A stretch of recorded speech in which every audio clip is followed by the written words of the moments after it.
Just so pleased for our seniors. I think that's where we start. You know, this class in particular maybe didn't start off their career the way they wanted, but boy, they sure have finished it in incredible fashion. They still have another game to play, which is a very important game. But to now have 30 regular season wins over the last 3 years, undefeated at home the last 2 years, you know, just you know, those are things that, you know, have not been done for decades. So pretty special class of players. You know, we talk about failure. Failure is not fatal. And it's the ability to come back from those times. And this group has certainly has learned that and understands how it's that group that gets back up and goes to work and perseveres and shows grit. And they're just great life lessons. And so proud of them, emotional after the game for them. And it was a great moment to spend with our seniors in this last home game for them. So, again, just so pleased for them. So, questions? Brian, how were you able to contain Dylan the entire night? He only rushed for 56 yards. We just, again, how were we able to contain, you know, the Navy option? How were we able to contain and, you know, it's controlling the line of scrimmage. It's just not one guy. I mean, you know, we've lost 2 really good players on defense, but other guys have stepped in. You know, our guys have bought into our scheme. They're very disciplined. They trust each other. They do their job. They're not doing somebody else's job. There's a lot of pieces to this in the sense that, you know, you've got freshman defensive linemen out there. You've got some young players playing. Asmo Berlau was not a starter until this year. Drew White was not a starter until this year. You know, so you've got guys that are accountable, that trust what we're doing, that do their job, and you know, they've done it in a fashion that has allowed us to now in back-to-back weeks shut down the number 1 ranked rush offense and the number, I think, 5 ranked rush offense. And then early in the game, it seemed like you guys would have good drives, but it would stall out a little bit, and you had to settle for a lot of field goals.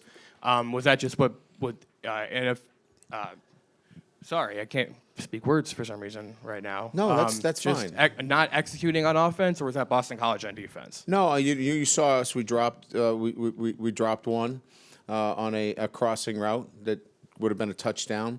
We had a penalty that put us back. We were a little uneven early on, and credit a little bit to Boston College. I thought that their plan was outstanding. They did a lot of really good things that kept us off balance. They ran some 2 trap, which is a cover 2, and they pressured us. So it took away some of our man zone reads. They did some really good things. We had to make some adjustments. But John Doerr was outstanding during that period of time when we were a little uneven, where he kicked field goals and kept us ahead of, you know, would have been momentum swings, if you will. And those were big kicks for us. Brian, a little bit to echo that, as you go into halftime, having shuffled down where it mattered most, what was the message? Was it's inevitable we're going to get through, or was there some? I told him I was happy. I was happy with the offense and its ability to take a deep breath after, again, being a bit uneven and starting to now execute at the level that they're capable of. And that defensively, other than the explosive play, do not give up an explosive play. If they do not have an explosive play, they cannot beat us. They flat out can't beat us. So no explosive plays. Continue to trust the guy next to you on defense because you have to be assignment correct, just like the option. And let's settle into what we're doing offensively, and we're going to be in good shape. On your offense, you did get an explosive play with Braden, the 61-yard rush. He said as soon as he saw where the ball was spotted, he knew that would be in the mix. What about having the ball near midfield? He's lying. That he had no idea. He doesn't know the snap count half the time. Can we get access to him again and ask him about that? What about having the ball at midfield makes that jet sweep? Was this his first time with the media, Braden? Yeah. So you got to, guys, really? You brought all that? That's why we're asking you. Okay. Well, let's start again.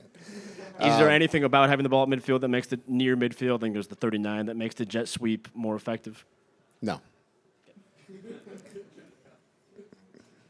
Okay. On the aisle, Coach. Congratulations.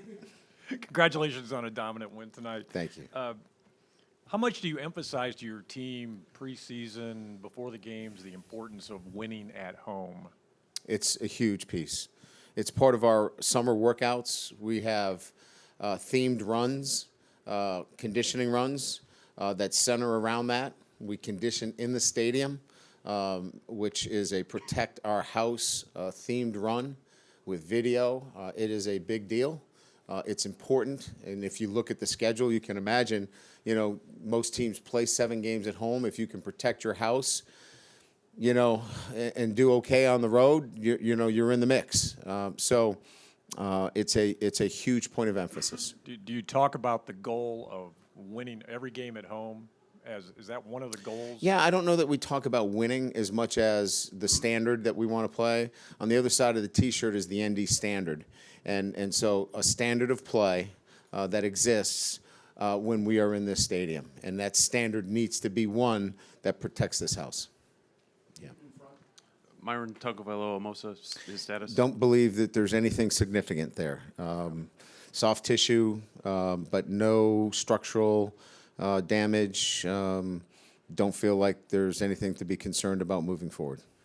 With the senior class overall, as much as you want to take the program further and sort of like push out, do you feel like this one of the legacies of this group is like there's a floor, there's a foundation here that 10 wins that's just sort of what Notre Dame football is now, and Notre Dame football has not been viewed in those consistent terms in quite some time. Yeah, I think 3 years begins to put you in that position. I think 4 out of 5, starts to even bring it clearer into a picture of 4 out of 5 years. That's where you should be. If you did it once and then you don't do it for 3 or 4, then you're hoping and praying that that's where you are. But 3 in a row, 4 out of 5, that's where you should be with this program. And in terms of just the example you feel like the seniors have set collectively, Yeah.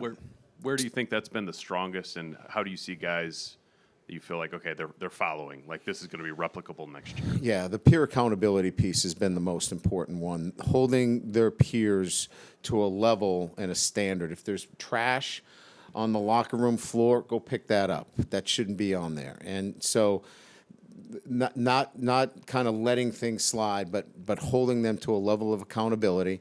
And then the piece that I brought up earlier is that, we may slip, but that doesn't mean we can't get back up and get to where we need to be. Coach, who got the game ball? Asmar Bilal. Excellent. And second question would be about Jonathan Doerer. There was some concern coming into the season with his length of, getting the field goals. He gave you a 47 and 45-yard shot tonight. How does that talk to his maturation over the season?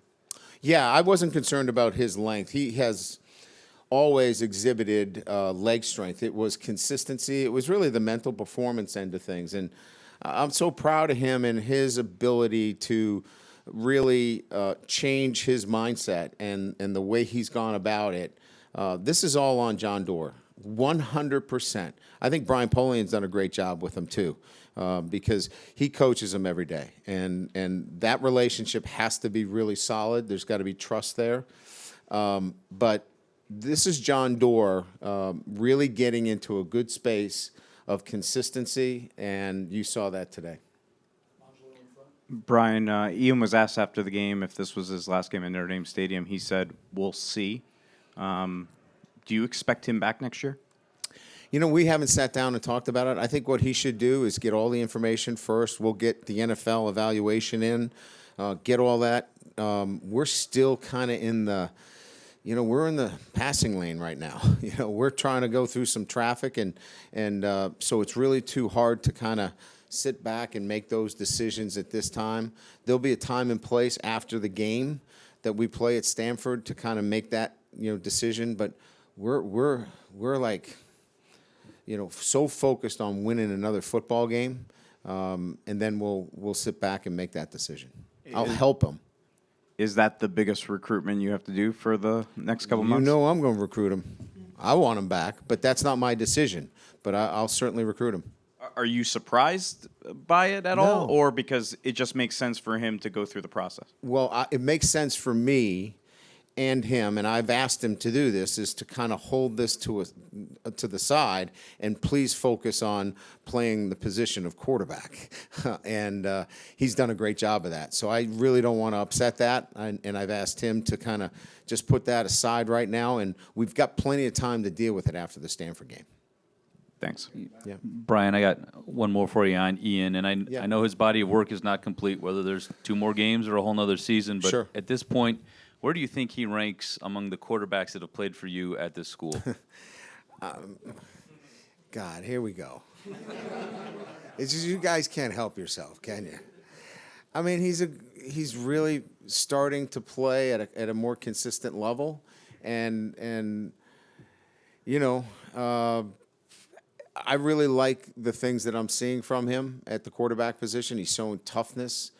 He's throwing into tight windows. He's making good decisions. He's throwing, to hot receivers. So he's playing the game the way it should be playing. But, to compare him to other quarterbacks, it's just hard for me to do that right now. I'm sorry. Thank you, everybody. All right, thank you.